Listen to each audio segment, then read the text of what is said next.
বঙ্কিমবাবু হাকিম ছিলেন জানো তো? নভেল লিখলে ওরকম একটু সাজিয়ে লিখতে হয়। আমাদের মতো ছা পোষা একাদশী করা বিধবাদের নিয়ে গপ্প লিখলে আজকালকার ছেলেদের মন উঠবে? আজকালকার ছেলেদের মন এমনিতেই উঠবে না।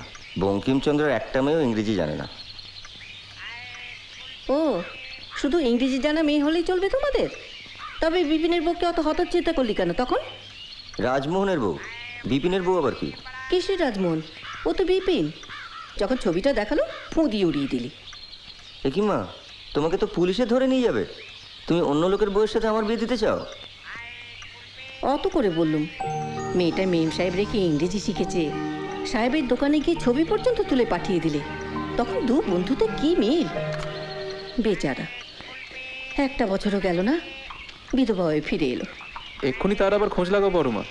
আজকে কলেজে সে কি তক্ক! মহিন্দা গলা ফাটিয়ে প্রমাণ করে ছাড়লে বিয়ে যদি করতেই হয় বিধবাকেই করা উচিত। বাসনগুলো ফেরত নিয়ে এলাম গিন্নিমা। কেন?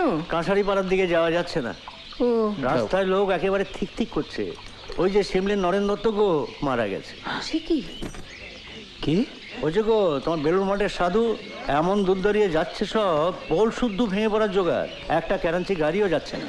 ও মা, স্বামীজি এ তো সেদিনকার ছেলে গো। আহারে, কতটুকুই বা বয়স। এ তো মহাগুরু নিপাত। মাথাটা কামাবে নাকি বিহারি? আমি বাড়ি যাবো। বাসনগুলো তাহলে ভাড়ারে তুলে দি গিন্নিমা। কি বিহারি, এন্ড অফ সেলিবেসি?